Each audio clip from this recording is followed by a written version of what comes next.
हरिओम।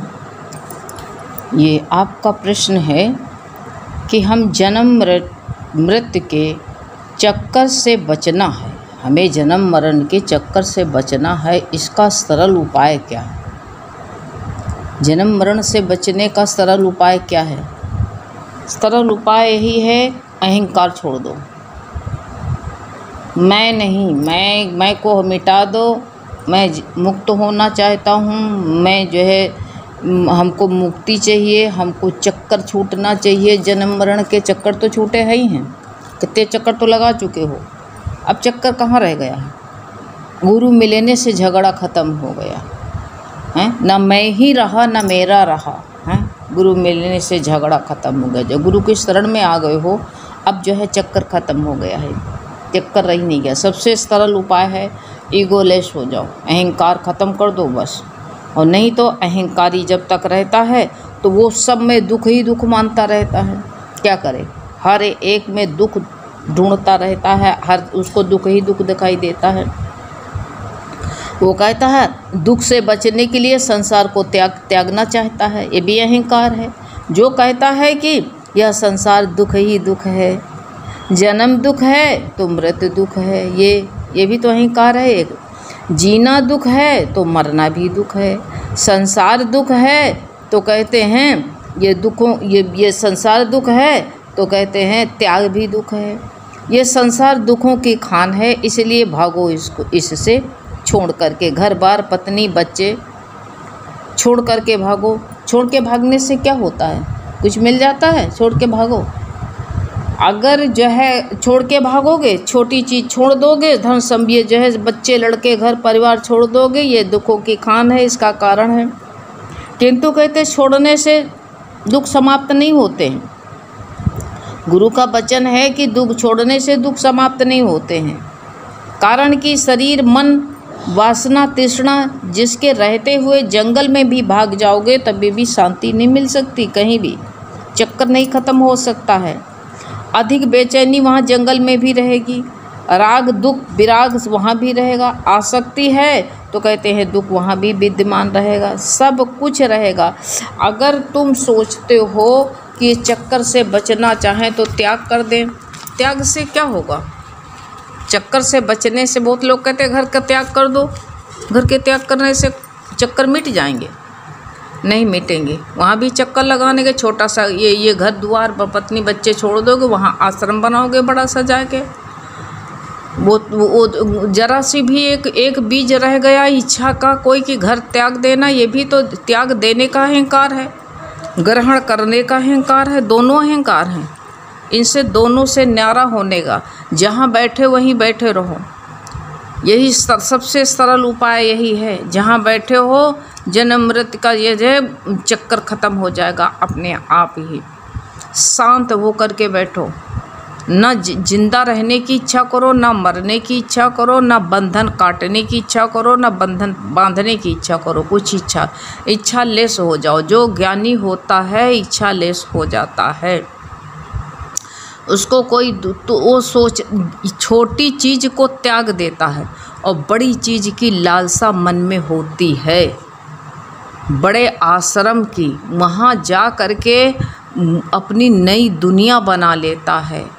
एक बीज पड़ा रहा तो अंकुर फूट जाता। बहुत लोग त्याग, यही गुरु कहते तुम गृहस्थ में रहो, त्यागने की तुमको ज़रूरत नहीं है। जहाँ भी जाओगे कोई न कोई बीज पड़ा है तुमको देश की रक्षा करने के लिए। हैं मोदी प्रधानमंत्री जो अपनी बीबी को छोड़ करके कितना बड़ा देश के लिए फंसे कि नहीं फंसे हैं? कोई का तो काम कर रहे, क्या पत्नी के साथ में रह करके काम नहीं कर सकते? पत्नी का त्याग ही करके ये राज कर रहे हैं, राजा बने हुए बैठे हैं। सबके आगे, सब माता बहनों के आगे हाथ जोड़ते, क्या अपनी पत्नी के आगे नहीं झुक सकते थे? ये भी कोई न कोई बीज पड़ा था, लालसा पड़ी थी। तो बहुत कहोगे त्यागी है, बस ऊपर से त्याग दिखता है, भीतर कहीं बीज पड़ा रहता है। इसलिए ना त्यागने जाओ, ना इच्छा करो और ना ही ये चक्कर भी ख़त्म करो। जो चक्कर है इसी जीवन में समाप्त कर दो इसको। काट डालो फसल नहीं काटोगे, ये दुख से भी भागने का जो है कोई कारण होगा। ये दुख से क्यों भागते हो? जब गुरु की शरण में हम आ गए तो निर्भय हो गए, कोई भय ही नहीं हमको रह गया है। निर्भय होकर के विचरण करता गुरु के जब हम समर्पित हो गए हैं तो हमारे चक्कर गुरु खुद ही काटेगा। जब एक पेशेंट होता है, पेशेंट जब हॉस्पिटल में एडमिट हो जाता है, अपने का एडमिट हो जाता है, स्टेशन पर लेट गया, तो फिर वो कहता है कि काटा जाए या इसको चीरा जाए, कुछ भी करा जाए, इससे मुक्त हो जाता, निडर हो जाता, उसका कोई डर नहीं रहता कि जो काम करना है डॉक्टर करेगा। ऐसे तुम भी भगवान की शरण हो जाओ। मेरे चक्कर काटना बांधना सरल और कठिन उपाय सब उसके हाथ में छोड़ दो। निर्भय होकर के, संत निर्भय होकर के बैठता है, कुछ भय नहीं रहता है। तुम जानते हो संसार में जो है, देखो जा कर के ये तुम जो है संसार वाले को जानते हो, ये क्रूर है, ये कठिन है। एक डाकू को दुनिया सब डरती है, लेकिन डाकू कितना डरता है बताओ? वो जो है धन मार के दूसरे का लूट लाता है, ऊपर से क्रूर दिखता है, लेकिन भीतर उसको कितनी अशांति रहती है, कितना डर बना रहता है। निडर रह पाता है? वो नहीं रह पाता है। वो जो नहाने जाता तभी बंदूक लेकर के जाता है, वो दुनिया को उसका इतना बड़ा डर है।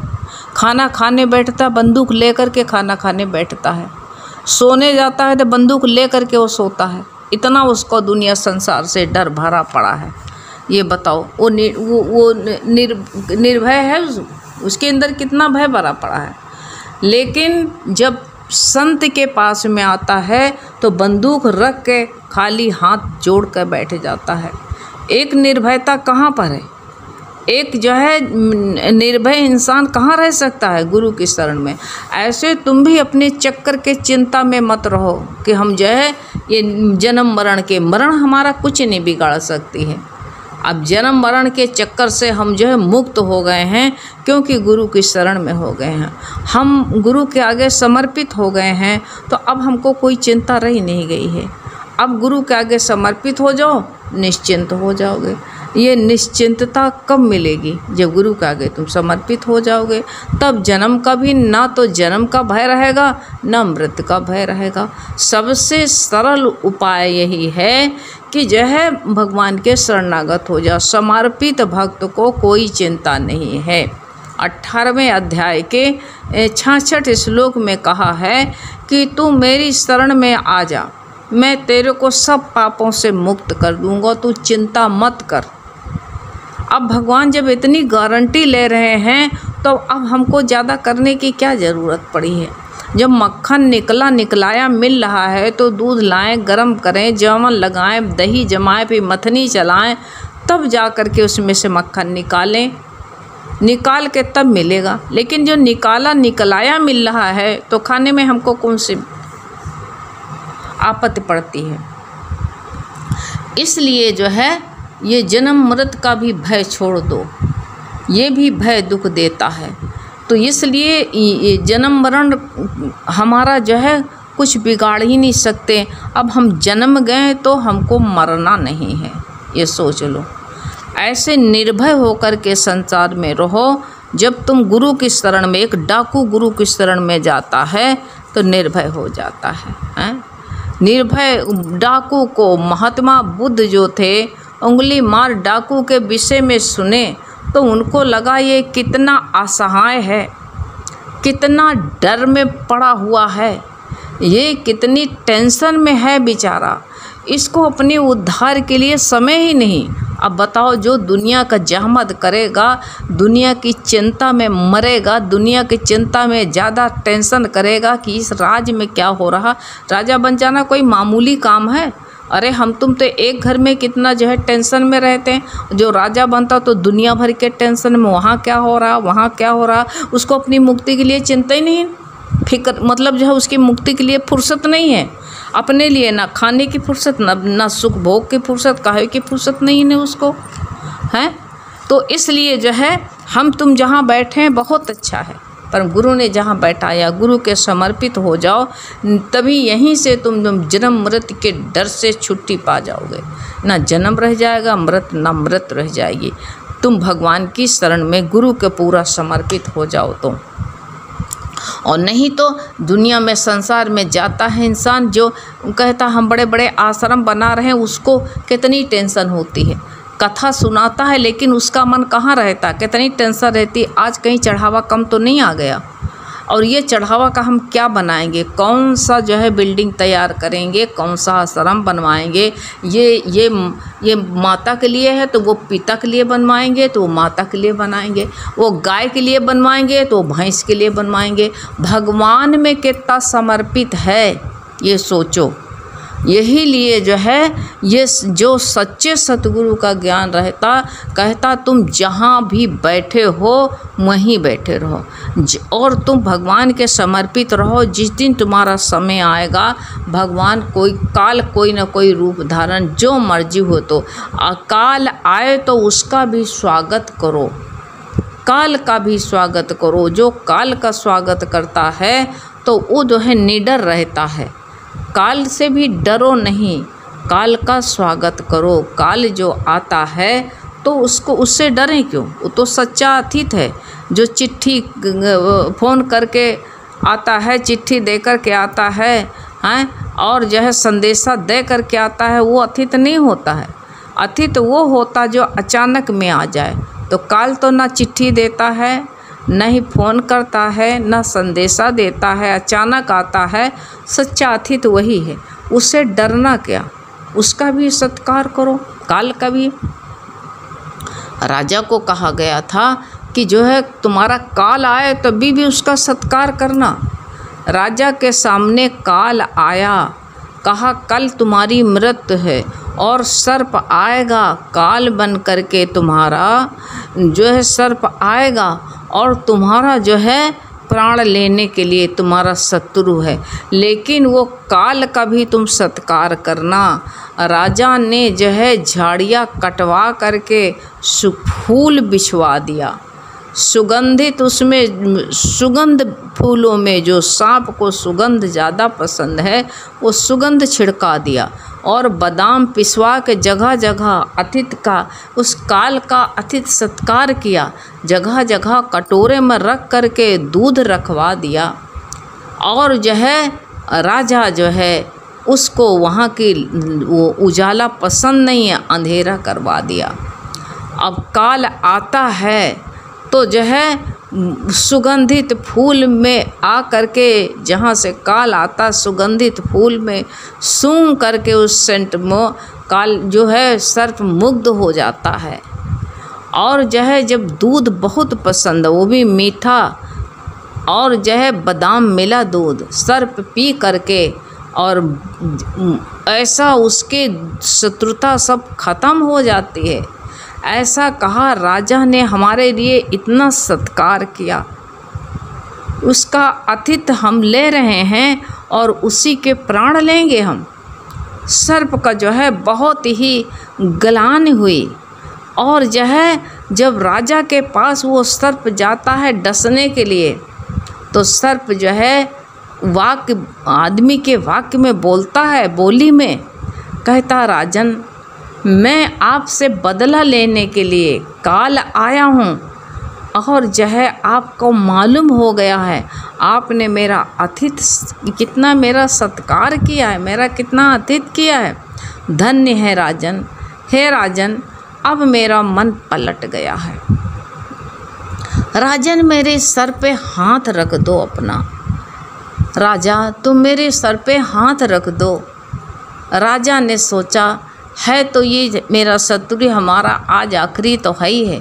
जैसे सर्प के फण पर राजा हाथ रखते हैं और वो सर्प वहीं पर भस्म हो जाता है, और जो है कह के ज़्यादा, राजन अब तुम्हें जीवन दान मिला, मेरी और तेरी शत्रुता खत्म हो गई। तो कहा यही कहा गया, काल का भी आतिथ्य करो। मृत्यु कोई खराब चीज़ नहीं है, मृत्यु से डरना नहीं है। कल के भी वाणी में था कि मृत्यु गहरी नींद है, और गहरी निंद्रा में कुछ नहीं भाता है, सब त्यागने जाते हो। अरे सब कुछ त्याग, जैसे गहरी नींद में सो जाते हो तो सब नोट की गड्डी भी अपने आप छूट जाती है। पंखा ले रहते हो, लाइट नहीं आ रही, तुम पंखा चला रहे हो, लेकिन जैसे नींद गहरी आई वैसे हाथ से पंखा छूट जाता है। कीमती चीज़ भी, गले में कोई कीमती पहने रहता है इंसान, और इतनी गहरी मादकता में अगर सो गया तो जो है उसकी गहरी नींद में भी उसके कुछ सामान सब चला गया तो याद नहीं रहता। ऐसे मृत्यु जो है सारे दुखों से छुटकारा पाने के लिए मृत्यु सही है। इसके ये इसीलिए एक बार लेकिन बार बार नहीं मरना है। ऐसा मरना मर चलो, मरना मरना सब कहे, मरण न जाने कोय। ऐसा मरना मर चलो कि बहुर जन्म न होए, दोबारा अब जन्म न हो। सब लोग मरते हैं, रोज़ मरते हैं फिर जन्मते हैं। अब की बार यह जो है मृत्यु का ऐसे जन्म गए हैं, ये हमने जो है हमसे गलती हुई, लेकिन गुरु कहते हैं अब मरना नहीं, अब सीधे परमात्मा के धाम में जाना, अब मरने के कोई ज़रूरत नहीं है। अब जब गुरु मिल गया है तो मरना जीना सब खत्म हो गया है अब।